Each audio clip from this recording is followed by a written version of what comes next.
નમસ્કાર. Amino acid એટલે શું? એમિનો એસિડ કયા પ્રકારના પદાર્થો છે?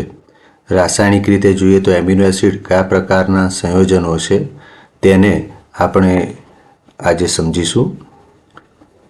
તો આ જે એમિનો એસિડ છે તે એમિનો એસિડ એ શરીર માટે ખૂબ જ અગત્યના પદાર્થો ગણાય છે. માનવ શરીર છે એનો મોટો ભાગ પ્રોટીન દ્વારા બનેલો હોય છે. પ્રોટીન લગભગ બધા જ કોષોમાં રહેલા હોય છે. ચામડી જે છે, સ્નાયુઓ, શરીરની નસો, શરીરમાં રહેલું લોહી વગેરેમાં સંયોજન તરીકે પ્રોટીન પણ આવેલું હોય છે. પ્રોટીન એ ઉત્સેચકો જેને કહીએ છીએ તેમાં પણ આવેલું હોય છે. કેટલાક હોર્મોન્સમાં, કેટલાક એન્ટીબાયોટિક્સ વગેરે પણ પ્રોટીન સાથે સંકળાયેલા હોય છે. તો આ જે પ્રોટીન છે એ માનવ શરીરનો અગત્યનો ઘટક છે અને આવા પ્રોટીન સંયોજનોનું એસિડ દ્વારા, બેઝ દ્વારા અથવા ઉત્સેચક દ્વારા જો જલ વિભાજન કરવામાં આવે તો આલ્ફા એમિનો એસિડ પ્રાપ્ત થતા હોય છે. આ જે એસિડિક જળ વિભાજન જો આપણે કરવું હોય તો તે માટે હાઇડ્રોક્લોરિક એસિડ અથવા તો સલ્ફ્યુરિક એસિડનું દ્રાવણ વાપરી શકીએ છીએ. જો બેઝિક જળ વિભાજન કરવું હોય તો સોડિયમ હાઇડ્રોક્સાઇડ અથવા બેરિયમ હાઇડ્રોક્સાઇડનું દ્રાવણ વાપરી શકાય છે. તો આ રીતે એમિનો એસિડ જે સંયોજનો છે તે એક પ્રકારના કાર્બનિક સંયોજનો છે. તે એકબીજા સાથે ભેગા થઈને પ્રોટીનની રચના કરે છે. તેઓ પ્રોટીનના બિલ્ડિંગ બ્લોક્સ તરીકે ઓળખાય છે. એટલે કે પ્રોટીનના બંધારણના મૂળભૂત ઘટકો એ એમિનો એસિડ છે. તે જૈવિક અણુઓ તરીકે પણ આપણે સમજી શકીએ. તો આ એમિનો એસિડ એક પ્રકારના જૈવિક અણુઓ, બાયોમોલેક્યુલ્સ છે. પરિણામે આપણે શરીરના જે કેટલાક જૈવિક કાર્યો છે અને રાસાયણિક કાર્યો છે તે માટે એમિનો એસિડ જરૂરી બની જાય છે. તો માનવ શરીર જે છે તેનો જે વૃદ્ધિ અને વિકાસ છે તે વૃદ્ધિ અને વિકાસમાં અગત્યનો ભાગ ભજવતા જો સંયોજનો હોય તો તે એમિનો એસિડ સંયોજનો છે તેમ આપણે કહી શકીએ. હવે તમે તમારા સ્ક્રીન પર આ એક બંધારણ જુઓ છો. આ બંધારણને આપણે સમજવા પ્રયત્ન કરીએ તો આ એમિનો એસિડ સંયોજનોનું બંધારણ છે. અહીં આગળ આપણે એમ કહીએ કે એમિનો એસિડ જે સંયોજનો છે એમાં મુખ્ય 3 પ્રકારના ક્રિયાશીલ સમૂહો રહેલા હોય છે. તમે આ જે જુઓ છો NH2, આ NH2 જે છે એ એમાઇન ગ્રુપ છે. એટલે કે ક્રિયાશીલ સમૂહ તરીકે આપણે એને એમિનો સમૂહ કહીએ છીએ.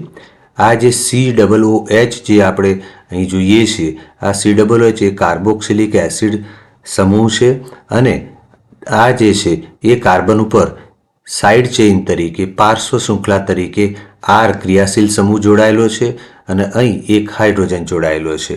ટૂંકમાં NH2, COOH અને R એ 3 મુખ્ય ક્રિયાશીલ સમૂહો છે જે આ કાર્બન સાથે જોડાયેલા હોય છે.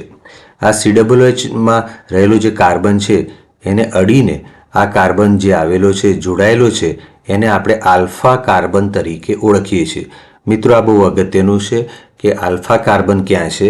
તો આ COOH જે સમૂહ છે એના પછી તરત જ અહીં જોડાયેલો જે આ કાર્બન છે એને આપણે આલ્ફા કાર્બન તરીકે ઓળખીએ છીએ. અને આ આલ્ફા કાર્બન ઉપર સાઇડ ચેઇન તરીકે આપણે R સમૂહ જોડાયેલો હોય છે, NH2 સમૂહ જોડાયેલો હોય છે અને આ રીતે COOH સમૂહ પણ જોડાયેલો હોય છે. તો ટૂંકમાં અહીં આલ્ફા કાર્બન જોવા મળે છે અને આલ્ફા કાર્બન ઉપર આ સમૂહની ગોઠવણી થઈ હોય છે. પરિણામે આ પ્રકારના જે એમિનો એસિડ છે એમને આલ્ફા એમિનો એસિડ તરીકે આપણે ઓળખીએ છીએ. તો આ બહુ અગત્યનું છે કે એમિનો એસિડ જે સંયોજનો છે એના ઘણા બધા પ્રકાર છે. પૈકી આલ્ફા એમિનો એસિડ જે સંયોજનો છે એ આપણા માટે બહુ અગત્યના છે. હવે આપણને થાય કે એમિનો એસિડના કયા ઉદાહરણો હોઈ શકે? તો એમિનો એસિડના ઘણા સંયોજનો જાણીતા છે. દાખલા તરીકે glycine, alanine, વેલિન, methionine, arginine, lysine, aspartic acid. તો આ જે નામો આપણે સ્ક્રીન પર જોઈએ છીએ એ બધા એમિનો એસિડના ઉદાહરણો છે. એટલે તમને એમિનો એસિડ વિશે જ્યારે લખવાનું થાય ત્યારે તમે ગ્લાયસિન, એલેનિન, વેલેનિન એવા બધા એમિનો એસિડના ઉદાહરણોનો પણ એમાં ઉલ્લેખ કરી શકો. ટૂંકમાં આ એમિનો એસિડ જે છે એ પ્રોટીન બનાવનારા અગત્યના સંયોજનો છે. તો ફરીથી એકવાર આપણે એને સમજી લઈએ કે એક પ્રકારના જૈવિક અણુઓ છે. તે જૈવિક અણુઓ એ પ્રોટીનની રચના કરવા માટે ખૂબ જ અગત્યના છે. તે શરીરમાં જૈવિક અને રાસાયણિક જે પ્રક્રિયાઓ છે એવી પ્રક્રિયાઓમાં ઘણી અસર કરતા હોય છે. એટલે કે માનવ શરીરના વૃદ્ધિ અને વિકાસ માટે એમિનો એસિડ સંયોજનો ખૂબ અગત્યના ગણાય છે. એમાં ખાસ કરીને આપણે જેને ધ્યાનમાં લઈએ છીએ તે આલ્ફા એમિનો એસિડ સંયોજનો છે. હવે પ્રશ્ન એમ થાય કે આલ્ફા એમિનો એસિડ તરીકે શા માટે ઓળખ્યા?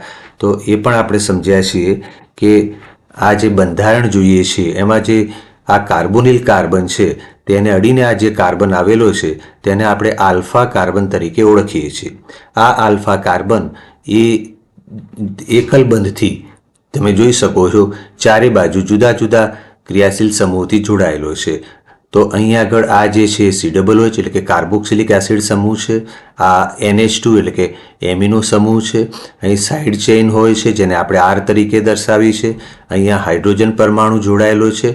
તો આ કાર્બન છે એની આ ચારે ચાર સંયોજકતા આ બંધારણીય સૂત્રમાં આપણે જોઈ શકીએ છીએ. તો તમને કોઈ પૂછે કે એમિનો એસિડનું બંધારણીય સૂત્ર કયું, તો તમે આ જે દોરેલું છે એને એમિનો એસિડના બંધારણીય સૂત્ર તરીકે મૂકી શકો. હવે આ કાર્બોનિલ કાર્બનને અડીને આ કાર્બન ઉપર આ રીતે એમિનો સમૂહ આવેલો છે અને આ જે કાર્બન છે તેને આપણે આલ્ફા કાર્બન કહીએ છીએ. અને તેના કારણે આવા જે એમિનો એસિડ સંયોજનો છે તેને આપણે આલ્ફા એમિનો એસિડ સંયોજનો તરીકે ઓળખીએ છીએ.